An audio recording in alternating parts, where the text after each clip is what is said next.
Time now for Built for Success presented by Ram Trucks. Arguably, the biggest matchup in Week 1 features two teams with something to prove as the 14th-ranked Clemson Tigers go on the road to take on the top-ranked team of the nation, the Georgia Bulldogs. Georgia, again, opens the season as the #1 team in the nation, and they haven't lost a regular season game since 2020.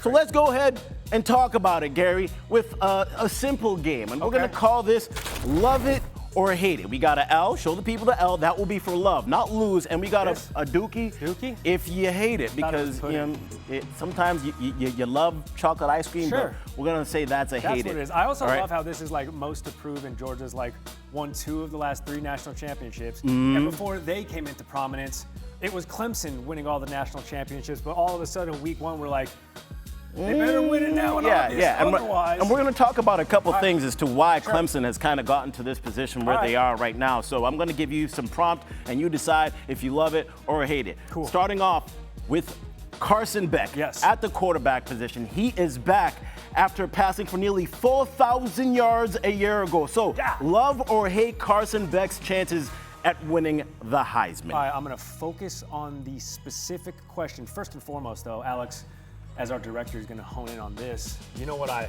love first? Yeah. That sweater. Ooh, thank you. There. Thank you. But based off of what we literally just saw at Folsom Field last night, I hate that. Really? Heisman Trophy winner going to go to either Shedeur Sanders or Travis Hunter. Listen, and I'm not here to be, knee-jerk reaction or fire off a spicy take. What we saw Travis Hunter do at the tail end of last season, going into Week 1 of this season against the North Dakota State team, by the way, that's like FCS perennial powerhouse champions. 3 touchdowns, 7 catches, over the century mark, and had a handful of tackles. Like, if he can keep that pace up, keep that consistency up, I don't even care if Colorado's a winning football team. I think the Heisman Trophy starts and ends somewhere with someone in Boulder. Yes, Carson Beck, he was an early preseason favorite with odds, and that's because, listen, he's got the power of Georgia on his side. They're always going to be in prime time. They're always going to be part of the national discussion.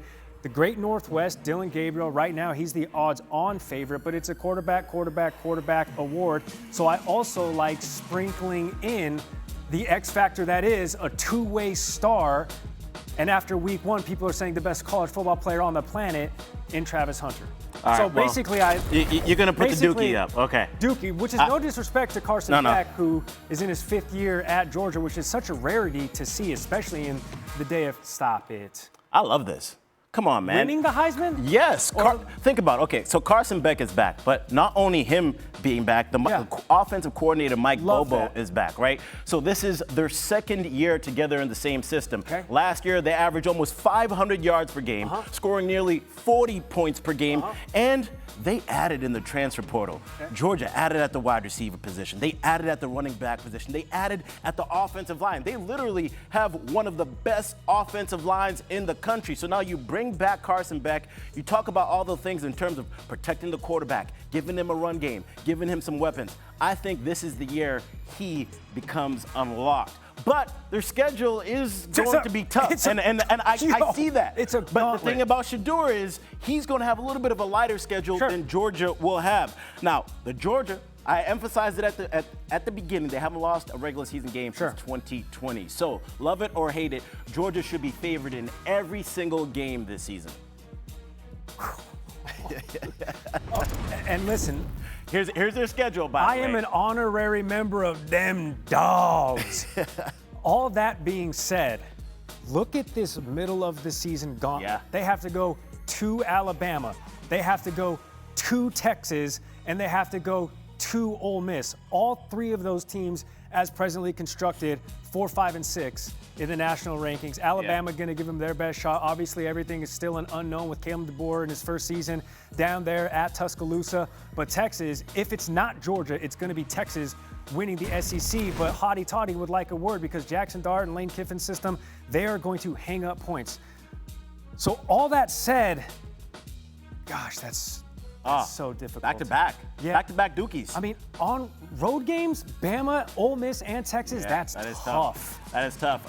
But I still think that Georgia should be favored in all those games. Until you prove me otherwise, the only team to have some type of success against Georgia is Alabama.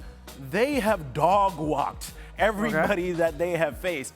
And I'm telling you, this season, the Georgia Bulldogs are going to be great. There is some concerns on the defensive line because they don't have as much first-round talent as they've had in the past. But everywhere else, they are stacked. But on the other side, Dabo Swinney has been criticized for being behind the times. Sure. For not wanting to get with it because he would rather get lost. Yeah. He's not going to get in the transfer portal. Once again, 0 transfers for the Clemson Tigers. So love or hate, the lack of transfer players has hurt this Clemson program. Here's the thing about Dabo Swinney. He's keeping the paper industry alive, the newspaper industry alive, because he's like, you know what, I get my news and information. What's the internet? I don't need TV. I still read it in print and get my fingertips dirty. Love or hate, Clemson's lack of transfers hurting the program. I'm saying I also hate that take as well. They were 9-4 last season. Yeah. Understood. They stumbled out of the gates. Also understood. It was a transfer, it was a new regime offensively. Cade Klubnik was in his first season. They lost 4 out of their first 8 games. But then what did they do after that? They rattled off 5 straight. So at the tail end of last season, when these guys finally got their footing underneath them, they looked not quite like the Trevor Lawrence, national championship type Tigers, but they at least were rounding into form in rattling off multiple wins in an ACC that even after week 0, Florida State losing to Georgia Tech. So you don't think it's hurt them, the lack of transfer players? I don't think it hurts them to the extent of being able to still be dominant in the ACC. On a national playoff scale, TBD. Yeah, well, I'm going to go ahead and say love it in terms of I love the fact that the lack of transfer players has hurt this team. Yes, they returned. Hater! Listen, they returned 68% of their production, which is great. Sure. And they've been able to develop guys on their roster. But just think about it, all right? What are you going to do besides developing, recruiting? But when you look at Clemson's recruiting class, they've had the 15th ranked class in 2024. That right there is the 3rd straight season that they've had fewer than 10 ESPN 300 players. And then when you look at Georgia, they also hit the recruiting class and they also hit the transfer portal. Kirby Smart became the first coach to have over 20 players in the ESPN 300 recruited in back-to-back years. So when I look at Clemson last year, they struggled at the wide receiver position because there were so many injuries. And if they just hit the transfer portal a little bit, maybe they got a Keon Coleman. Maybe they got one of these guys that was in the transfer portal to just help Cade Klubnik out a little bit. It would have made a difference for this team. 0 transfers? Okay, I get it. Are you recruiting well? Still a winning program. No, you're not. But still winning program Scooby. to that point. Still winning program to that point. I'm old enough to remember Clemson winning some national championships. Listen, all that being said, give me Georgia in this game. They're the #1 team for a reason. Neutral site. Give me them dogs. Dogs. I'm going with the dogs too. 13.5-point favorite.